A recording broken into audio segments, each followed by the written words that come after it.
આપનું સ્વાગત છે। શ્રીજી મહોત્સવ અંતર્ગત વડોદરા શહેરમાં વિવિધ પોલીસ સ્ટેશન વિસ્તારમાં ફૂટ પેટ્રોલિંગ સહિત ચેકિંગની કાર્યવાહી હાથ ધરાઈ છે।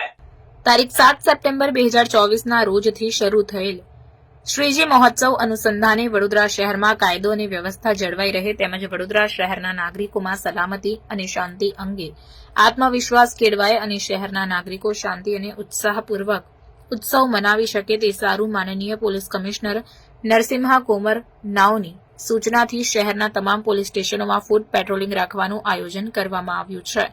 તેમજ વિસર્જન સમયે જે તે વિસ્તારમાં જે રૂટ પરથી રેલીઓ નીકળનાર હોય તેવા રૂટમાં આવેલ મકાનો, મોટી બિલ્ડિંગના ધાબાઓ ચેક કરવાની કાર્યવાહી હાથ ધરવામાં આવી છે। આ ઉપરાંત શહેરના સંવેદનશીલ અને અતિ સંવેદનશીલ પોલીસ સ્ટેશન જેમાં સિટી, વાડી, પાણીગેટ, કારેલીબાગ, કુંભારવાડા વગેરેમાં કોઈ અનિચ્છનીય બનાવ ન બને તે માટે તકેદારીના ભાગરૂપે સમગ્ર વિસ્તારમાં ફૂટ પેટ્રોલિંગ કરી કોમી માનસ ધરાવતા વ્યક્તિઓ, હિસ્ટ્રી શીટરો તથા MCR ચેક કરવા અને વિવિધ બિલ્ડિંગ અને ધાબા પોઈન્ટ ચેક કરવાની કાર્યવાહી હાથ ધરવામાં આવી છે।